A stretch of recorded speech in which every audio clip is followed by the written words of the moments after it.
Govinda Hari Govinda Gokula Nandana Govinda Govinda Hari Govinda Gokula Nandana Govinda. So hello everyone, welcome back to house of Subkarz. Early morning 3 o'clock లేసి ready అయిపోయి బ్యాగ్లో అక్కడికి వెళ్ళాక స్నానం చేయడానికి బట్టలు కూడా సదరేసుకొని ఇంకా మేము అలిపిరి మెట్లు ఎక్కడానికి స్టార్ట్ అయిపోయాము. మొదటి మెట్టులో చాలా మంచిగా ఎలాంటి ఆటంకం లేకుండా నీ మెట్లు మొత్తం మంచిగా ఎక్కాలి స్వామి అని మొక్కుకొని అలా మొదలు పెట్టామన్నమాట ఈ జర్నీని. అందరూ గుర్తుపెట్టుకోవాల్సింది ఏంటి అంటే, ఎంత కంఫర్ట్గా ఉండే డ్రెస్ ఏదైనా ఉంటుందో చాలా కంఫర్ట్గా, ఎందుకంటే అన్ని మెట్లు ఎక్కాలి, అంత దూరం నడవాలి కాబట్టి.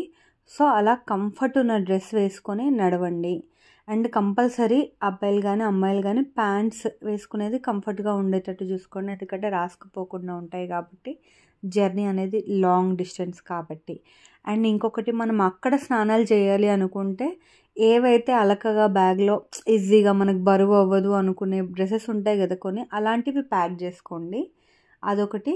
అండ్ ఫుడ్ ఐటమ్స్ అయితే లిటిల్ బిట్ కాస్ట్లీ, మరి తప్పులేదు పాపం, అంత పైకి వచ్చి వాళ్ళు అమ్ముతున్నారు కాబట్టి అవి కూడా మోసుకొచ్చి. సో ఫుడ్ అనేది ఏది మీరు బ్యాగ్లో పెట్టుకోకుండా దారిలోనే మంచిగా మనకు కావాల్సినవన్నీ దొరుకుతాయి, ఇది అది అని లేదు. కంప్లీట్గా మేమైతే ఏదో తినడానికే మెట్లెక్కామా అని డౌట్ వచ్చింది నాకు కొన్నిసార్లు. అంత గ్యాప్ లేకుండా తినుకుంటూ ఫుడ్ని ఎంజాయ్ చేసుకుంటూ దేవుడు నామాలు మొత్తం మనకి మంచిగా అక్కడక్కడ రాసి ఉంటాయన్నమాట. కంప్లీట్గా దేవుడిని స్మరిస్తూ తినుకుంటూ అలా ఎంజాయ్ చేస్తూ కొంతసేపు కూర్చుంటూ, ఒకటేసారి మనం కంటిన్యూస్గా నడవలేము, ఒక 200 మెట్లు ఎక్కాలి, కొంతసేపు కూర్చోవాలి, లేదంటే 500 మెట్లు మన ఓపికను బట్టి అలా ఎక్కుతూ కూర్చుంటూ అలా కంప్లీట్ చేసాము.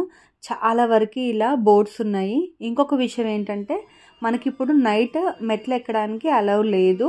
మార్నింగ్ బేబీస్ ఉన్నవాళ్ళు 5 years 6 years పాపలు, బిలో దట్ 10 years లోపైనా సరే ఉన్న వాళ్ళకైతే కుదిరినంత వరకు 5 తర్వాతనే స్టార్ట్ అవ్వండి. 4 నుంచి స్టార్ట్ అవుతున్నాయి మెట్లు ఎక్కడం.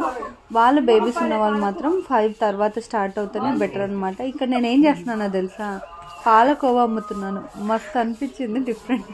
అదొక మా వాళ్ళందరూ పాలకోవా అక్క అని ఎక్కించిన మా ఆయన మా తమ్ముడు వీళ్ళందరూ. ఏమైందంటే చేంజ్ కోసం అని చెప్పేసి ఆ అంకుల్ బయటకు వెళ్తే నన్ను నమ్మమంటే అమ్మానమాట. సో అలా సాగుతూ వస్తుంది. ఇంకా ఇక్కడ కూడా కొన్ని ఫొటోస్ దిగేసి అలా మంచిగా అనిపించింది, ప్రశాంతంగా. మధ్యలో మనకు జింకలు, ఇలా కోతులు, ఇందాక చూపించాను కదా దుంప, ఇలా చాలా కనిపిస్తాయి. మంచి గ్రీనరీ, ప్రశాంతమైన వాతావరణం. ఎక్కితే ఎర్లీ మార్నింగ్ ఎక్కండి, ఎందుకంటే ఎండ తగలకుండా ఉంటుంది, ప్రశాంతంగా ఉంటుంది. అదిగోండి అక్కడే మనం ఇప్పుడు మెట్లది ఎక్కాలన్నమాట. ఏం మెట్లు? మోకాళ్ళ పర్వతం. ఇది పెద్ద టాస్కే, అందరు ఎక్కాలని ఏం లేదు, కానీ అట్లీస్ట్ ఒక 5 మెట్లు ఎక్కాలి అని అంటారనమాట.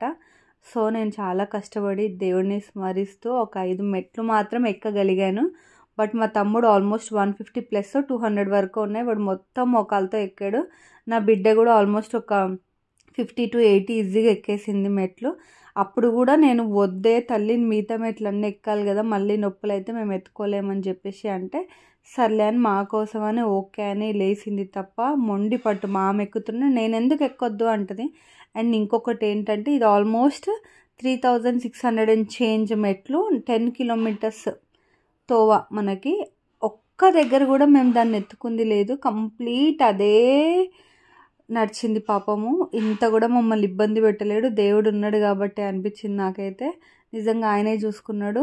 నేను కూడా ఎక్కడ ఒక నిమిషం ఆయాసం అయినా కూడా ఆయనే మమ్మల్ని తోసుకొని వెళ్ళిపోయాడు. ఆయన మొక్కు ఎప్పుడో నా 7 సంవత్సరాల కిందట మొక్కు ఇవాళ తీరింది, దానికి చాలా సంతోషపడ్డాను. నేను మా ఆయన మెట్లు ఎక్కి ఆయనకి గుండు కొట్టించి నేను ఒక 5 కత్తెరలు ఇవ్వడం అనేది ఇది మా కంప్లీట్ జర్నీ. Thank you.